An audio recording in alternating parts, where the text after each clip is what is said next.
Hello friends, আজ আমি এক নতুন রেসিপি নিয়ে চলে এসেছি। কাঁঠাল বীজের ভর্তা বানিয়ে দেখাবো।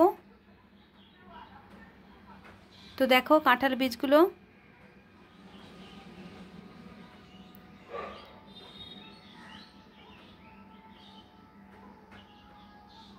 প্রথমেই আমি কাঠখোলাতে বসিয়ে দেব। কাঁঠালের বীজগুলোকে ভালো করে ভেজে নেব। তোমরা চাইলে রোদে শুকিয়ে নিতে পারো, বা রোদে না শুকালে এভাবে করলেও হবে। তো চলো কিভাবে করছি সেটা দেখে নিই। প্রথমেই আমি ননস্টিকের কড়াইটা বসিয়ে দিয়েছি। এখানে কিন্তু তেল ব্যবহার করব না, শুকনো কাঠখোলাতেই আমি দিয়ে দিচ্ছি কাঁঠালের বীজগুলো। কাঁঠালের বীজগুলো আমার দেওয়া হয়ে গেছে, ভালো করে আমি নেড়ে নেব। মিডিয়াম দমে খুব ভালো করে বেশ কিছুক্ষণ ধরে ভেজে নিতে হবে এটা।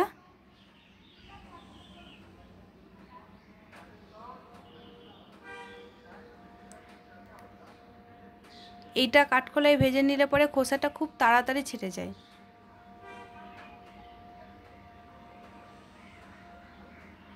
আর তখন বাইরে বৃষ্টি হচ্ছিল, দেখো কি সুন্দর লাগছে বাইরেটা। বৃষ্টি তখন প্রায় হয়ে গেছিল।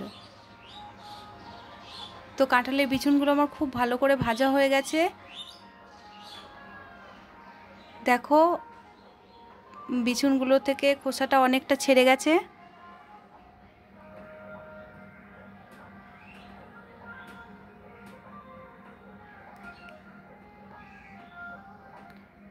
তা আমার বিচুনগুলো ছাড়ানো হয়ে গেছে সব।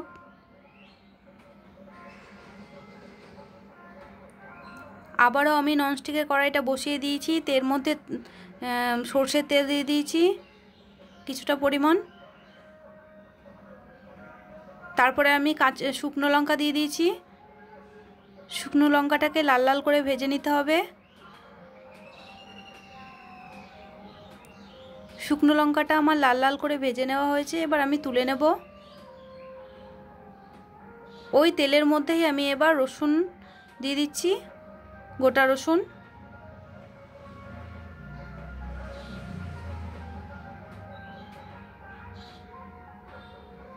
এবার আমি পেঁয়াজ দিয়ে দিচ্ছি, পেঁয়াজ কুচি। কিছুক্ষণ ভেজে নেওয়ার পরে আমি কাঁঠালের বীজগুলো দিয়ে দেব।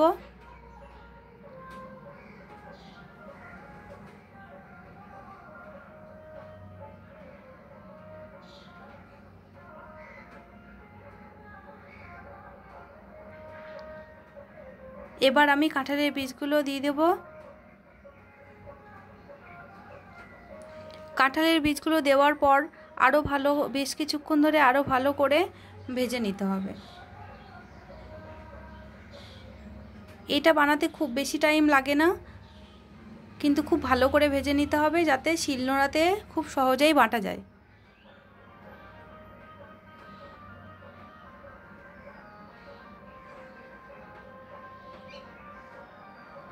দেখো আমার প্রায় ভাজা হয়ে গেছে।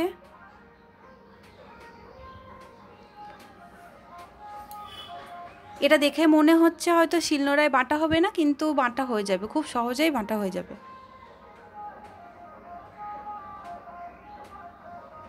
এবার আমি নামিয়ে নিয়েছি সেটা। এবার দেখো শুকনো লঙ্কা, পেঁয়াজ কুচি আর রসুন কুচি, রসুন, গোটা রসুন খুব ভালো করে ভেজে নিয়েছি। এই কাঁঠালের বীজটাও খুব ভালো করে ভেজে নিয়েছি। প্রথমেই আমি লবণ দিয়ে দিচ্ছি আর একটুখানি শুকনো লঙ্কা যেটা আমি ভেজে রেখেছি সেটা দিয়ে দিচ্ছি।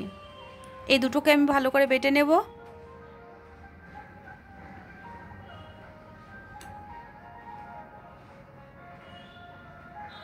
লবণ দিলে শুকনো লঙ্কাটা খুব ভালো বাটা হয়।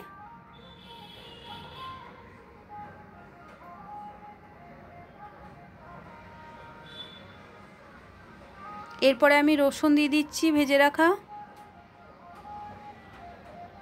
রসুনটাকে খুব ভালো করে বেটে নেওয়া হলো। তারপরে আমি পেঁয়াজ দিয়ে দেব। ভেজে রাখা পেঁয়াজটাও আমি দিয়ে দিলাম।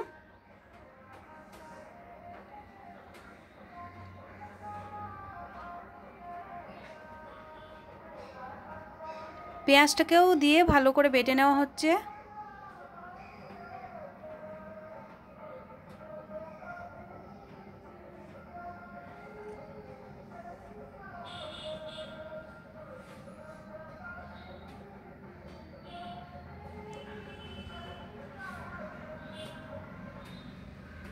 এরপরে আমি কাঁঠালের বীজগুলো বেটে নেব। দেখো এগুলো আমার বাটা হয়ে গেছে, তুলে নিলাম একটা পাত্রে। কাঁঠালের বীজগুলো আমি দিয়ে দিচ্ছি শিলনোড়ার ওপর। খুব ভালো করে বেটে নেওয়া হচ্ছে।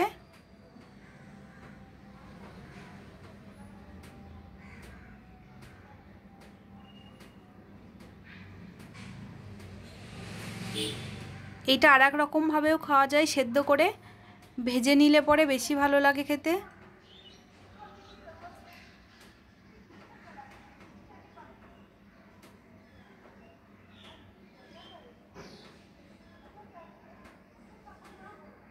এটা কিন্তু খুব বেশি মিহি না করলেই ভালো, 1 থেকে 2 বার বেটে নিলে পরেই হয়ে যাবে।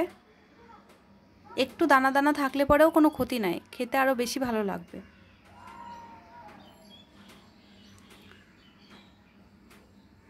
তো এখানে আমার পুরোটাই বাটা হয়ে গেছে। এবার আমি খুব ভালো করে চটকে মেখে নেব।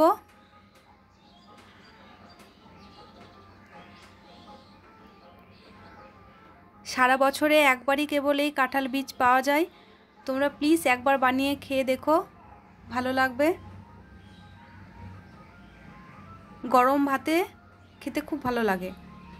তো যদি আমার এই রেসিপিটি ভালো লেগে থাকে তাহলে লাইক করো, সাবস্ক্রাইব করে দিও, পাশে থাকা বেলটি অন করে দিও। কেমন হয়েছে কমেন্টে জানিও। টাটা বন্ধুরা।